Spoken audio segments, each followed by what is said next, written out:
others do it. Through a collaboration over contracting software, customer management of containerized application practices from the community, or running a global enterprises, hybrid, or these features. Automated rollouts and rollbacks. Kubernetes progressively rolls out changes to your application or its configuration, while monitoring application health to ensure it doesn't kill all your instances at the same time. If something goes wrong, Kubernetes will roll back the change for you. Take advantage of a growing ecosystem of deployment solutions. Storage orchestration. Automatically mount the storage system of your choice, whether from local storage, a public cloud provider such as AWS or GCP, or a network storage system such as NFS, ISC, Ceph, Cinder.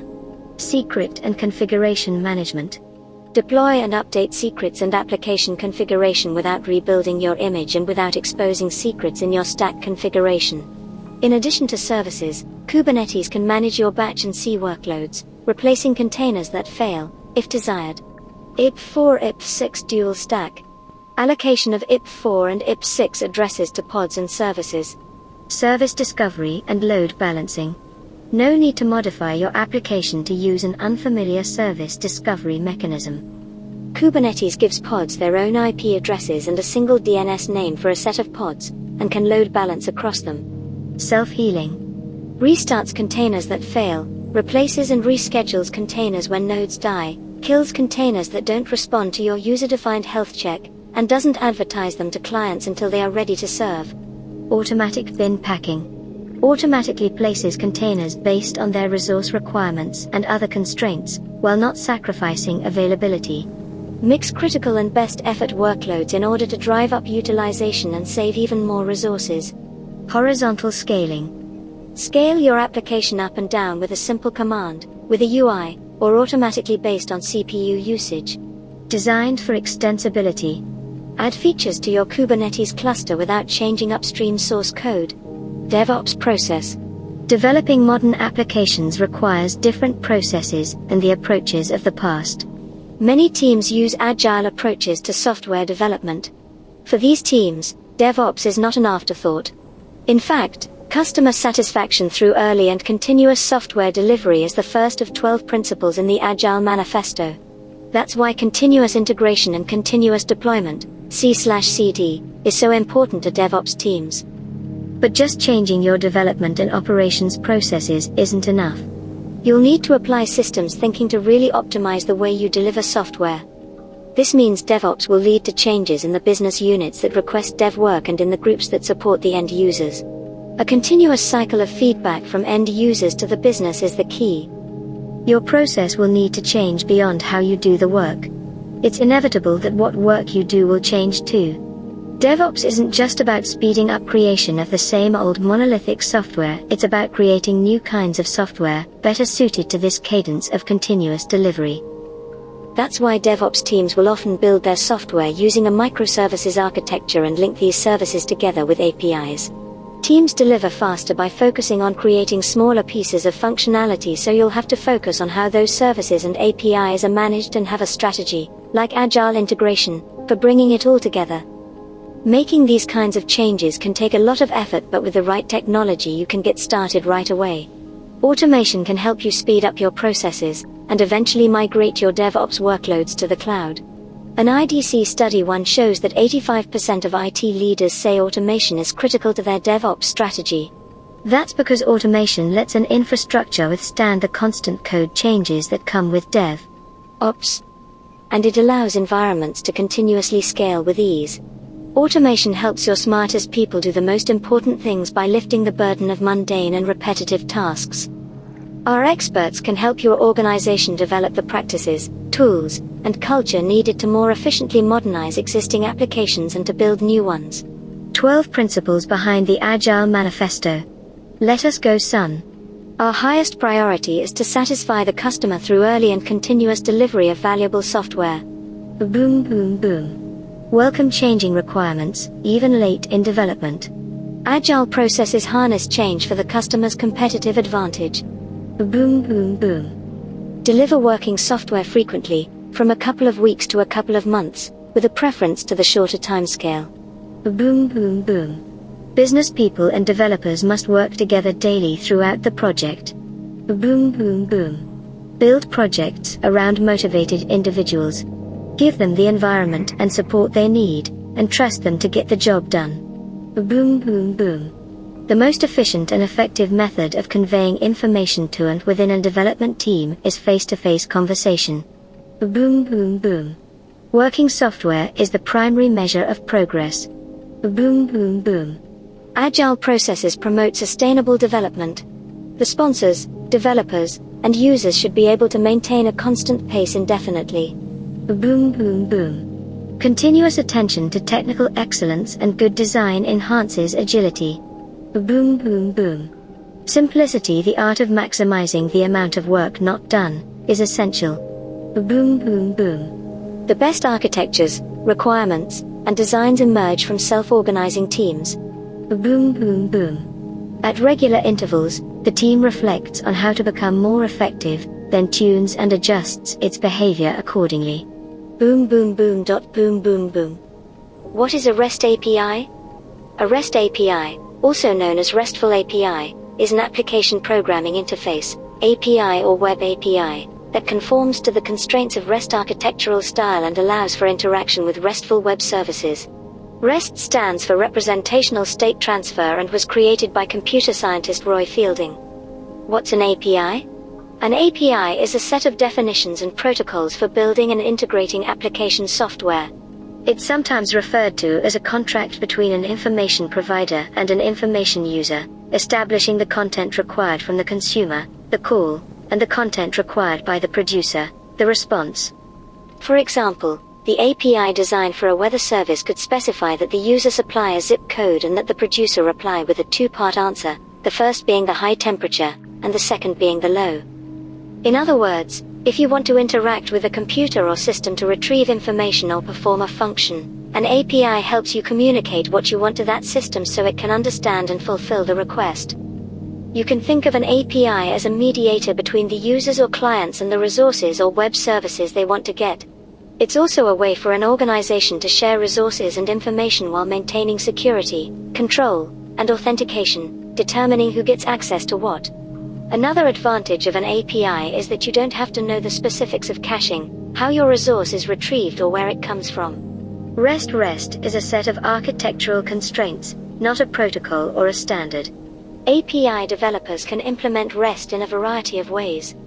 When a client request is made via a RESTful API, it transfers a representation of the state of the resource to the requester or endpoint.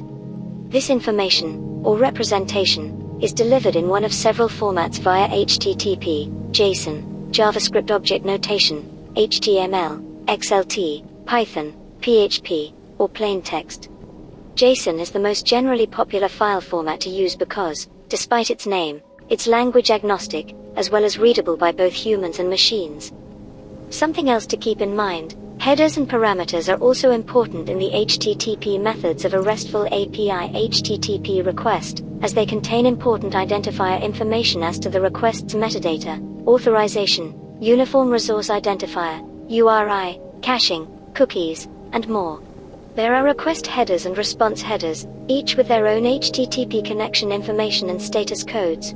In order for an API to be considered RESTful, it has to conform to these criteria. First, a client-server architecture made up of clients, servers, and resources, with requests managed through HTTP. Second, stateless client-server communication, meaning no client information is stored between GET requests and each request is separate and unconnected. Third, cacheable data that streamlines client-server interactions. Fourth, a uniform interface between components so that information is transferred in a standard form. This requires that a. Resources requested are identifiable and separate from the representations sent to the client. b. Resources can be manipulated by the client via the representation they receive because the representation contains enough information to do so.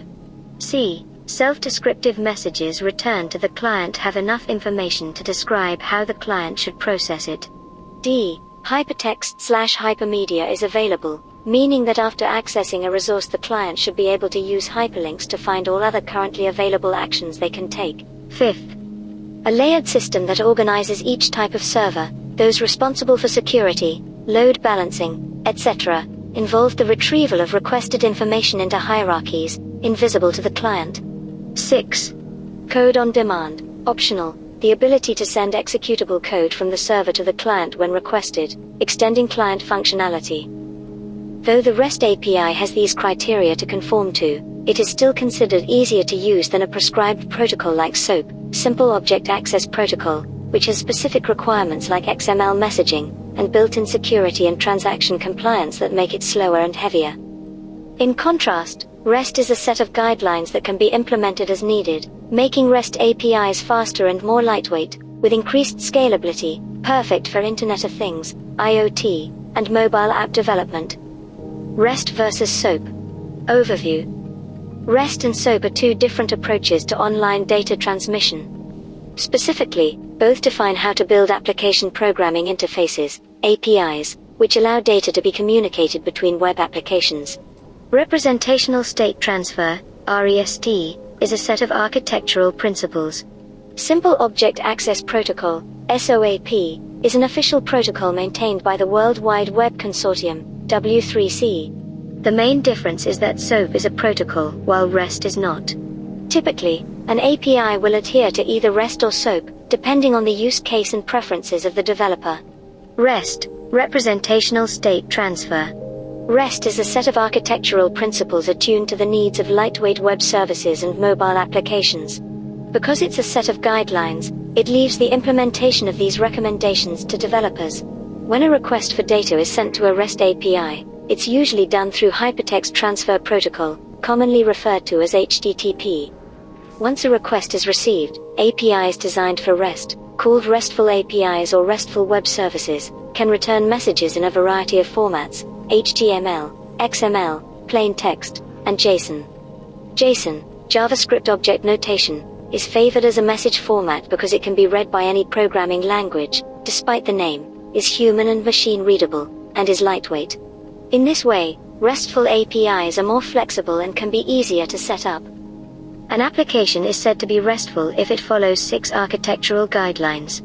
A RESTful application must have 1. A client-server architecture composed of clients, servers, and resources. 2. Stateless client-server communication, meaning no client content is stored on the server between requests. Information about the session's state is instead held with the client. 3. Cacheable data to eliminate the need for some client-server interactions. 4. A uniform interface between components so that information is transferred in a standardized form instead of specific to an application's needs. This is described by Roy Fielding, the originator of REST, as the central feature that distinguishes the REST architectural style from other network-based styles. 5. A layered system constraint, where client-server interactions can be mediated by hierarchical layers. 6. Code on demand, allowing servers to extend the functionality of a client by transferring executable code, though also reducing visibility, making this an optional guideline. SOAP, Simple Object Access Protocol.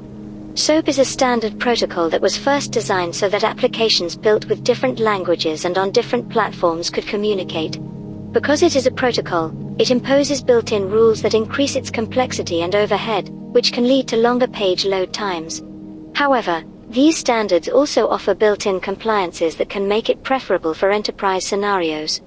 The built-in compliance standards include security, atomicity, consistency, isolation, and durability, ACID, which is a set of properties for ensuring reliable database transactions.